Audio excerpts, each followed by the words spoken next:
Capricorn, this is Tisch Aitken, and this is your monthly report for the month of March. We're still in the new age of Aquarius, and although we're getting farther along in the year, we are still in the beginning of this very big energetic shift.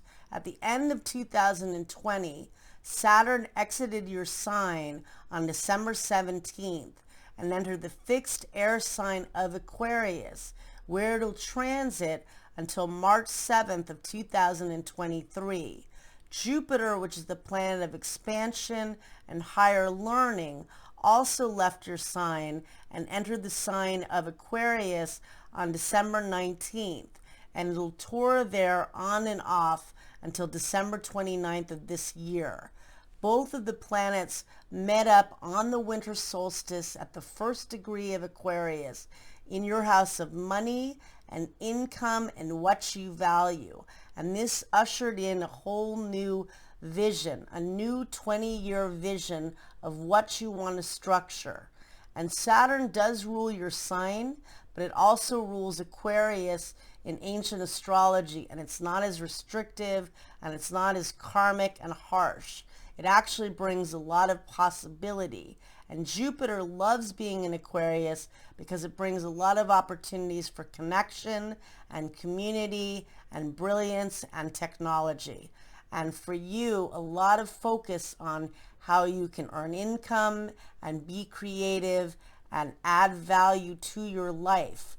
Mercury has been also transiting in this sector of your chart since January 8th, and it'll be there until March 15th. And Mercury is the planet of learning and communication. So a lot of focus on your income and how you can be creative and find value in a world which has been changed immensely. A lot of structures in your life have come down, and in the global level as well. And you've worked really hard in this, and now it's time to reap the benefits of what you've been working with and to reinvent a new world. So on March 3rd, Mars leaves the sign of Taurus, where it's been transiting since January 6th, in your house of romance and creativity, and it enters the sign of Gemini in your house of work and daily routine, and it'll transit there until April 24th. And this is really good energy for getting focused on your health regimen, on your spiritual practice, and for being busy. You're always busy. You like to get things accomplished, but hopefully focusing more on your health and wellness. On the 4th of March, we have a really nice energy. Mercury, which is no longer retrograde, meets up with Jupiter, the grand benefic, at 17 degrees of Aquarius in your house of income and money. And this could bring excellent financial opportunities and really good opportunities for being creative, manifesting new ways to earn money, and good for communication of all forms. Interviews, promoting yourself, meetings, what have you. Really good date. On the 10th of March, we have more challenging energy or just exhausting energy, because you have a few planets transiting in your house of communication and thoughts and ideas. Venus, the Sun, and Neptune are transiting in Pisces as we begin the month in your third house of communication. So a lot of focus on all forms of communication and networking.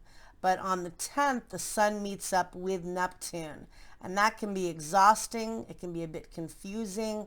For you, it can be highly creative because Neptune rules the imagination, and in order to manifest, you really have to believe that it's possible, and it falls in your house of communication. So maybe write down some intentions or say out loud some affirmations of what you want to manifest.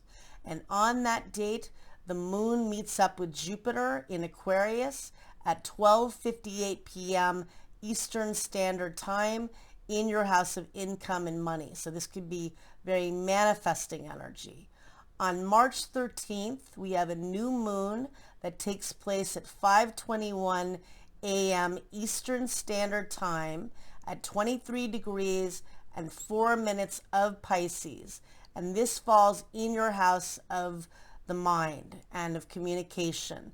Really target that day to say intentions, to write them down, to journal, do the law of abundance, a very manifesting new moon. And later that day at 11:08 p.m. Eastern Standard Time, Venus and Neptune meet up, and that is very creative. Venus is exalted in Pisces, and it's very sensitive there, but it's also really good, creative, manifesting energy. On the 15th of March, Mercury enters the sign of Pisces, where it'll transit until April 3rd in your house of communication. So a lot around networking and communication for you in the month of March. On the 18th of March, we have a really nice energy. Venus, which is still in Pisces, forms what's known as a sextile, an aspect of opportunity to Pluto in your sign. And Pluto is transiting in your first house of self.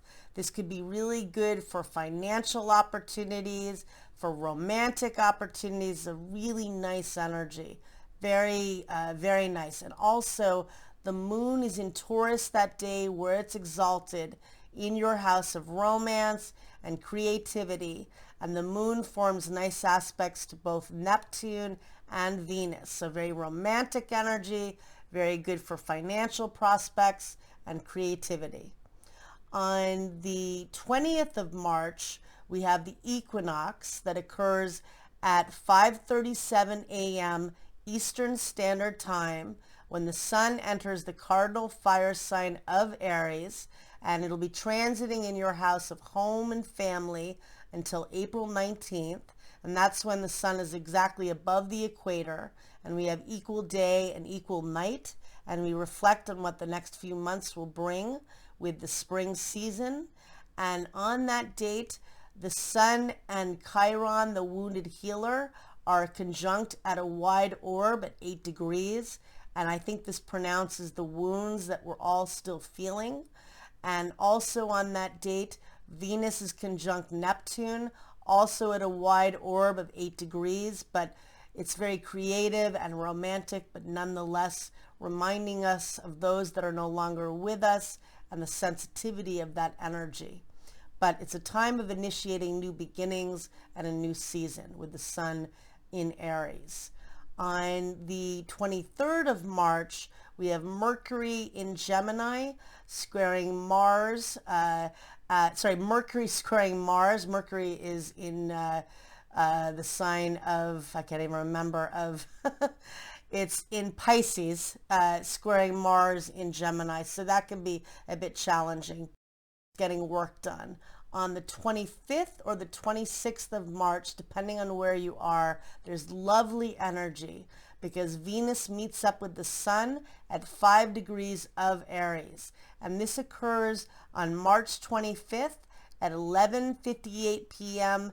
Pacific Standard Time, and on March 26th at 2:58 a.m. Eastern Standard Time. And it's a really creative and romantic energy that falls in your house of security, real estate, home, and family, really getting your needs met and setting intentions on that. On the 28th of March, we have a more challenging energy because we have a full moon that takes place at 2:48 p.m. Eastern Standard Time at 8 degrees and 18 minutes of Virgo.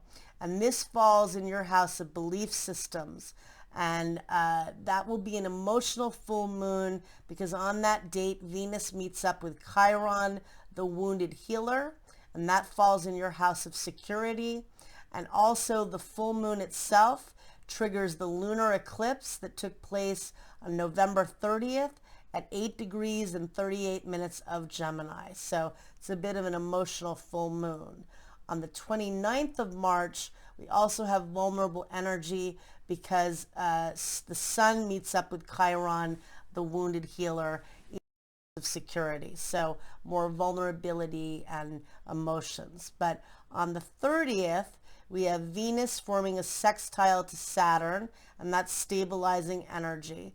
And on the 31st, we have the Sun in Aries also forming a sextile to Saturn, bringing more structure and stability. So I wish you a lot of luck, Capricorn, a lot of communication, a lot of focus on your income and money, and I wish you a lot of luck. Thank you.